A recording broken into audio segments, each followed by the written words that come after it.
भारतीय वजीर दिफा राजनाथ सिंह ने स्टेटमेंट दी है कि 1971 में एक बार बंगाल की तरफ नजर उठाने की कोशिश पाकिस्तान ने की थी, तो पाकिस्तान के दो टुकड़े हो गए। और इस बार ऐसी ही हमारे बंगाल की तरफ नजर उठाकर देखने की कोशिश की तो कितने टुकड़े होंगे ये ऊपर वाला ही जानता है। भारत के जो डिफेंस मिनिस्टर हैं उन्होंने कहा कि अगर दोबारा ऐसी नजर हरकतें पाकिस्तान ने की तो अब पता नहीं पाकिस्तान के कितने हिस्से हो जाएंगे। साथ हम देखते हैं कि हमसाया भारत में वहाँ मुसलसल उनकी जो नेता हैं, उनके रहनुमा हैं, आए रोज़ ऐसा बयान देते हैं जिससे उनके जो इंटेंशन है उनकी समझ आती है। राजनाथ सिंह ने उन्होंने कहा 55 साल पहले क्या हुआ था, पाकिस्तान के दो टुकड़े हुए थे। मुझे तो वो वक्त याद है बांग्लादेश में हमारे 90,000 पतलूनें पड़ी थी। खुदा ना करे कि 2 लाख पतलूनें हमारी केपी के और बलूचिस्तान में भी पड़ी हूँ। ईरान ने लास्ट नाइट सऊदी अरब के बड़े एनर्जी, दुनिया के चौथे कह रहे हैं बड़े जो एनर्जी फैसिलिटी है उस पर हमला किया है। जब ये होगा तो रेडिएशन हवाओं का रुख अगर पाकिस्तान की तरफ है तो पाकिस्तान भी इफेक्ट होगा। दुबई ने पैसे मांग लिए हैं, सऊदी अरब पैसे मांग रहा है, हमसे चाइना ने पैसे मांग लिए हैं। हमारी खारजा पॉलिसी खुलकर सामने आ गई कि हमारी पॉलिसी क्या है। लग ये रहा है कि जैसे वो कहते हैं ना, माहौल गर्म किया जा रहा है। और बहुत जबरदस्त स्टेटमेंट्स आई हैं आज राजनाथ सिंह की तरफ से। कैसे चीजें चलेंगी आइंदा इसी तरह अगर चलता रहा? इंडिया भी कह रहा है छोड़ेंगे नहीं, पाकिस्तान को वो कह रहे हैं हम पाकिस्तान के अब कहीं हिस्से। हमें जो है अभी जो सेलिब्रेशन का इतना माहौल नहीं बनाना चाहिए, क्योंकि बहुत बड़ी खबर आपको देने जा रहे हैं कि जंग बंदी के सिर्फ 4 घंटे के बाद ही हालात खतरनाक रुख इख्तियार करना शुरू हो गए हैं। ईरान के अंदर ये हमला हुआ है उनकी ऑयल रिफाइनरी पे, लवान आइलैंड पे। ये आप देख सकते हैं, आग लगी हुई है ऑयल रिफाइनरी पे। कि आज हमला हुआ है, सीज फायर रात को हुआ था। ईरान ने तमाम महाजों पर दोबारा से हमला करने की वार्निंग जारी कर दी है। ईरान के ऊपर हमला किया गया उसकी ऑयल रिफाइनरी पे और ईरान ने जवाबी कार्रवाई की है और उसमें कुवैत, बहरीन और यूएई को निशाना बनाया। वहीं दूसरी तरफ खबर यह है कि ईरान में जो भारतीय रह रहे हैं उनके लिए एडवाइजरी जारी करते हुए सीज फायर के बाद ईरान छोड़ने के निर्देश जारी किए गए हैं। उसमें था draft Pakistan prime minister message on x. समझ रहे हैं आप? देखिए, अब मैं आपको एक बारीक चीज समझाता हूं। ये दुनिया भर के तज्जियाकार इस पे बात कर रहे हैं कि ये मैसेज शहबाज शरीफ ने खुद नहीं लिखा। पाकिस्तान के कठपुतली वजीर आजम शहबाज शरीफ की एक ट्वीट सामने आई, एक पोस्ट सामने आई, ड्राफ्ट पाकिस्तान में नहीं कहीं और ड्राफ्ट किया गया था। तो सीज फायर में सबसे बड़ा खदशा और खतरा यह है कि ये धोखा है जो हम हमेशा खदशे का इजहार करें, और ईरान भी कर रहा है इसका ज़ाहिर खदशे का इजहार। Is that Israel is not very happy with it, and उसका सिंपल रीजन है intention the both sides are different. Israel क्या लेबनान में जंग बंदी करेगा, जो ट्रंप के कहने पर नेतन्याहू इनकार कर रहा है? इसराइल ने लेबनान में डिफेंस मिनिस्टर है, उन्होंने बड़ी प्रोवोकेटिव स्टेटमेंट दी है। अगेन लग ये रहा है कि जैसे वो कहते हैं ना, माहौल गर्म किया जा रहा है। और उन्होंने कहा है जी कि पाकिस्तान का जो डिफेंस मिनिस्टर है उनको ऐसी स्टेटमेंट नहीं देनी चाहिए प्रोवोकेटिव। लेकिन उन्होंने कहा 55 साल पहले क्या हुआ था, पाकिस्तान के 2 टुकड़े हुए थे, ये उन्होंने कहा। और उन्होंने कहा कि अगर दोबारा ऐसी नजर हरकतें पाकिस्तान ने की तो अब पता नहीं पाकिस्तान के कितने हिस्से हो जाएंगे। ये है चीज, मुझे ऐसे लगता है कि that is going to be very provocative, जो चीजें जो हैं वो होने जा रही हैं। मुझे ये लगता है कम उसका, this is what I understand, कि बहुत ही प्रोवोकेटिव किस्म की स्टेटमेंट्स जो हैं वो होने जा रही हैं। ठीक है जनाब। और कहीं ना कहीं पे ये चीज भी नजर आती है, कहीं ना कहीं पे ये चीज भी नजर आती है कि ये जो कुछ चल रहा है,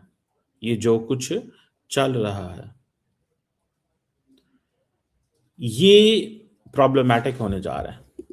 it's not going to be very very comfortable. ये कोई बहुत कंफर्टेबल चीज नहीं होने जा रही, ये कोई बहुत कंफर्टेबल चीज नहीं होने जा रही, मैं आपको बड़ी गारंटी से बता सकता हूं। कैसे चीजें चलेंगी आइंदा इसी तरह अगर चलता रहा? इंडिया भी कह रहा है छोड़ेंगे नहीं, पाकिस्तान को वो कह रहे हैं हम पाकिस्तान के अब कहीं हिस्से कर देंगे। ठीक है जनाब, हम पाकिस्तान के कहीं हिस्से कर देंगे। मैं तो सिर्फ इतना जानना चाहता हूं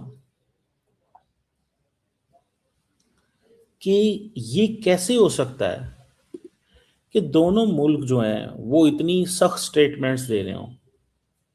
जब भी इंडिया के अंदर इलेक्शन आता है पाकिस्तान को वो कहते हैं छोड़ेंगे नहीं, ये करेंगे, वो नहीं करेंगे। ये क्या बात है? पाकिस्तान एग्जिस्ट ही नहीं करता। अच्छा, मजे की बात ये है कि माइंडसेट क्या है इंडिया के अंदर, हमारे लिए पाकिस्तान की कोई वैल्यू नहीं है। यही कहते हैं ना कि भैया ये क्या हो रहा है और कैसे हो रहा है। ठीक है जनाब,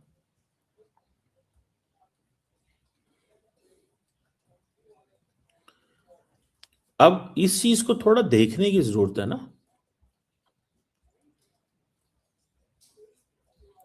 इस चीज को ये देखने की जरूरत है कि मतलब हर कीमत के ऊपर at every cost they are looking of this thing कि नहीं यार हमें जो है ना वो करना ही करना है। और करना क्या है? अपनी मर्जी करनी है, पाकिस्तान को बीच में लेके आना है, लेकिन पाकिस्तान एग्जिस्ट नहीं करता। और बहुत जबरदस्त स्टेटमेंट्स आई हैं आज राजनाथ सिंह की तरफ से। सर, राजनाथ सिंह वो पॉलिटिशियन है जो बिलीव करते थे कड़ी निंदा में। आपने पहले सुना होगा कि हम कड़ी निंदा करते हैं, पाकिस्तान ने ये किया, हम कड़ी निंदा करते हैं। बट ये जो स्टेटमेंट आई है दैट इज बिग डेवलपमेंट। उसके साथ साथ जैश के बारे में एक बड़ी इंटरेस्टिंग न्यूज आई है। वो भी बेबी डॉल में सोने दी वाले स्टाइल में चलने की कोशिश कर रहे हैं। ओवर टू यू सर, क्या है ये न्यूज और ये क्यों इंपॉर्टेंट हो जाती है? आपकी असेसमेंट क्या है? जी, over to you. Thank you. Namaskar, Gayatri ji. Thank you for having me over. Interesting things are happening. अब ये जो मेरे ख्याल जो आप स्टेटमेंट मेंशन कर रही हैं श्री राजनाथ सिंह जी की कि कितने टुकड़े हो जाएंगे आपको पता भी नहीं चलेगा। नो गोइंग बैक, ख्वाजा हाफिज भी डिफेंस मिनिस्टर हैं कंट्री के, राइट? तो अगर उनको इज्जत करते हैं उनकी, क्योंकि अपने आप में एक पॉलिटिकल अपॉइंटमेंट है, डिफेंस मिनिस्टर हैं, बट अगर डायरेक्टली नहीं लिया जाए, पाकिस्तान की नज़र से देखा जाए, वो स्टेटमेंट को सिर्फ मद्देनजर रख के देखा जाए कि ये उसके रिस्पॉन्स में है जब उन्होंने बोला कि कोई India does any more misadventure now तो हम अटैक सीधा कलकत्ता पे करेंगे। ठीक है, तो एक वो अब जब बोले और उसके मुताबिक राजनाथ सिंह की स्टेटमेंट को अगर जोड़ा जाए तो एक जो मुहावरा दिमाग में आता है कि भाई जब गीदड़ की मौत आती है तो शहर की तरफ भागता है। तो अगर उसी चक्कर में मैं बोलूं कि ख्वाजा साहब को शायद मालूम होना चाहिए कि भाई ईस्ट पाकिस्तान आज़ाद हो चुका है, अभी बांग्लादेश है। अगर वो पाकिस्तान का हिस्सा होता तो मान सकता था कोई भी कलकत्ता पे अटैक करना ईजी है, ओके, या वो किस हिसाब से बोल रहे हैं। अब वेस्ट पाकिस्तान में कलकत्ता का नाम ले लेना या तो उनके दिमाग में अचानक आया या नई दिल्ली कहने से डरते हैं वो, तो फिर कलकत्ता उन्होंने यूज कर लिया। अब मिलिटरीली देखें, कन्वेंशनल एस्पेक्ट में देखें तो ये तो आउट ऑफ द क्वेश्चन है। आई मीन क्या यूज करके कैसे कलकत्ता पे अटैक कर लेंगे के बाद ही हालात खतरनाक रुख इख्तियार करना शुरू हो गए हैं। जंग किसी लम्हे भी दोबारा शुरू हो सकती है। ईरान ने तमाम महाजों पर दोबारा से हमला करने की वार्निंग जारी कर दी है। अमेरिकी सदर डोनाल्ड ट्रंप का बड़ा और कड़ा इम्तिहान शुरू हो चुका है। आखिर ये मामला क्या चल रहे हैं? नाज़रीन, इस वक्त सूरत हाल बड़ी तेजी से तब्दील हो रही है। हर मामला थोड़ी देर के बाद एक नया रुख इख्तियार करता हुआ दिखाई दे रहा है। नाज़रीन, ने जंग बंदी के सिर्फ 4 घंटे के बाद इजरायली प्राइम मिनिस्टर नेतन्याहू ने इंग्लिश के अंदर, अबरानी जुबान में नहीं बल्कि इंग्लिश के अंदर एक ट्वीट किया जिसमें उसने कहा कि हाँ, जंग बंदी तो हुई है लेकिन लेबनान के साथ नहीं, लेबनान के खिलाफ हमले जारी रहेंगे। लेकिन नाज़रीन, ईरान ने कहा था कि जंग बंदी होनी है तो तमाम महाजों पे होगी, सिर्फ एक महाज के ऊपर ईरान के साथ जंगबंदी नहीं होगी। गजा के ऊपर हमले बंद होंगे, लेबनान के ऊपर अटैक जो है वो फौरी तौर पे बंद किए जाएंगे।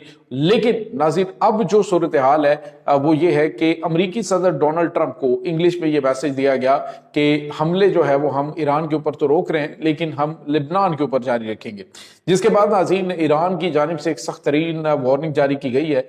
ईरान ने कहा कि हमारे पास हथियार भी तैयार हैं और हम बिल्कुल भी रिलैक्स नहीं हुए हैं। अगर लेबनान के ऊपर हमला हुआ तो दोबारा से जंग तमाम महाजों पे हम शुरू कर देंगे। नाज़रीन, ईरान की जानिब से ये सख्त तरीन वार्निंग के बाद अमरीकी सदर डोनाल्ड ट्रंप का बड़ा और कड़ा इम्तिहान शुरू हो चुका है। अभी आर्जी जंग बंदी पर अमरीकी सदर डोनाल्ड ट्रंप ने खुद रजामंदी जाहिर की और अब जो है वो दूसरी तरफ मामलात काफ़ी ज़्यादा इनके और ख़राब हो रहे हैं। आप अंदाज़ा लगाइए नाज़रीन, आज जो इजरायली पार्लियामेंट है वहाँ पर जो इनके अपोजिशन लीडर है, ये लेपर्ड यार लेपर्ड उसका नाम है, और अपोजिशन लीडर जो है उसने कहा कि ये कैसा दौर आ गया है कि जंग बंदी हो रही है हमारे मामले पे और हम ही मामलात के अंदर मौजूद नहीं है। और उन्होंने कहा कि ये हमारी सबसे बड़ी शिकस्त है, सबसे बड़ी बेइज्जती है कि जंग बंदी हमारे मामलात में हो रही है और हम फ्रीक के तौर पे मौजूद ही नहीं है। अमेरिका जो है वो अब हमारे फैसले करेगा। उसने कहा जी नेतन्याहू ने ये पूरे मुल्क को बर्बाद कर दिया है, जिसको दोबारा से स्टैंड करने के लिए हमें सालों चाहिए होंगे, कई बरस चाहिए होंगे इसको दोबारा उस पोजीशन में लाने के लिए। इतना हमने नुकसान भी करवाया, सारा कुछ हुआ और अब ये हमारी इबरतनाक शिकस्त है। नाज़रीन, ये एक बहुत बड़ा जो है वो बयान इस वक्त दिया जा रहा है और हुकूमत को जो है वो इसराइली हुकूमत को इस हवाले से नेतन्याहू को तैयार किया जा रहा है कि वो इस तमाम मामले को सबूताज करे और अटैक शुरू कर दे। नाज़रीन, अमेरिका इस पूरे सिनेरियो से अब ये चाह रहा है कि वो निकले, इस जंग से निकले, ताकि मशरक़ वस्ता के अंदर जो है उसके फौजी अड्डे वो भी किसी न किसी हवाले से कायम रह सकें और जो अरब ममालिक हैं उन्हें वो नोचते रहें, उसी तरह से वो कुछ ना कुछ वहां से हासिल करते रहें। लेकिन नाज़रीन, अब अरब ममालिक जो हैं उनको भी अंदाजा हो चुका है कि अमेरिका उनकी हिफाजत नहीं कर सकता, क्योंकि वो अपने फौजी अड्डे जो उनके खुद के बनाए हुए थे उनकी हिफाजत नहीं कर सके, तो हमारी हिफाजत क्या करेंगे? Draft Pakistan prime minister message on x, समझ रहे हैं आप? देखिए, अब मैं आपको एक बारीक चीज समझाता हूं। ये दुनिया भर के तज्जियाकार इस पे बात कर रहे हैं कि ये मैसेज शहबाज शरीफ ने खुद नहीं लिखा, और ये भी वो क्लेम कर रहे हैं कि ये मैसेज पाकिस्तान के अंदर से किसी सरकारी महकमे ने भी नहीं लिखा। मैं अच्छी तरह जानता हूं जो सरकारी लैंग्वेज है, मैं जर्नलिस्ट हूं, सारी जिंदगी हमने ये फाइलें पढ़ी हैं, सारी जिंदगी हमने ये डॉक्यूमेंट देखे हैं। तो पाकिस्तान के अंदर से अगर कोई लिखता तो सिर्फ प्राइम मिनिस्टर लिखता, पाकिस्तान प्राइम मिनिस्टर नहीं लिखता, सिर्फ प्राइम मिनिस्टर लिखता। अगर आसिम मुनीर साहब ने लिखा होता या एस्टेब्लिशमेंट ने लिखा होता तो सिर्फ प्राइम मिनिस्टर लिखते, किसी ब्यूरोक्रेट ने लिखा होता तो सिर्फ प्राइम मिनिस्टर लिखते। लेकिन ये किसी और मुल्क ने क्योंकि लिखा है, और जुबान भी वही है जिस किस्म की जुबान डोनाल्ड ट्रंप इस्तेमाल करते हैं या अमेरिकन इस्तेमाल करते हैं, तो ये मैसेज लिखा हुआ पहले पाकिस्तान की मिलिट्री एस्टेब्लिशमेंट के पास आया और शहबाज शरीफ साहब ने एक्साइटमेंट में और उजलत में इतनी खुशी थी कि अमेरिका से मैसेज आ गया है कि इन्होंने फौरी तौर पे उसको ट्वीट कर दिया, ये सोचे बगैर कि इसकी पहली लाइन को मिटाना था। यानी पहली लाइन में ये लिखा हुआ था कि ये पैगाम शहबाज शरीफ साहब अपने ट्विटर से पोस्ट करेंगे, ये लिखा हुआ था। और शहबाज शरीफ साहब ने पहले लाइन ये वाली भी लिख दी कि शहबाज शरीफ साहब अपने ट्विटर से ये वाला ड्राफ्ट पोस्ट करेंगे, और नीचे वो पोस्ट भी साथ ही लिख दी। थोड़ी देर के बाद शहबाज शरीफ को अपनी गलती का एहसास हुआ और उन्हें एहसास दिलाया गया बड़े तगड़े तरीके से, तो उन्होंने फिर अपनी ट्वीट को एडिट किया और एडिट करने के बाद ये पहली लाइन निकाल दी। तो ये इनिशिएट फिर ऐसा है कि पाकिस्तान से नहीं हुआ, प्राइम मिनिस्टर ऑफिस से नहीं हुआ, पाकिस्तान की एस्टेब्लिशमेंट ने नहीं किया और पाकिस्तान के किसी ब्यूरोक्रेट ने नहीं किया, ये अमेरिका से इनिशिएट होता है। और लोग इसके बारे में बहुत सारे दावे कर रहे हैं, अमेरिकन मीडिया हैरान है, दुनिया भर के प्रोफेसर जो सियासत को जानने वाले लोग हैं वो हैरान है कि ये शहबाज शरीफ से कितनी बड़ी गलती हो गई एक्साइटमेंट में। वैसे भी डोनाल्ड ट्रंप कहता है कि मुझे नालायक बहुत पसंद है, मैं नालायकों में रहना पसंद करता हूं, तो फिर शहबाज शरीफ साहब ने साबित की कि मेरे तो वो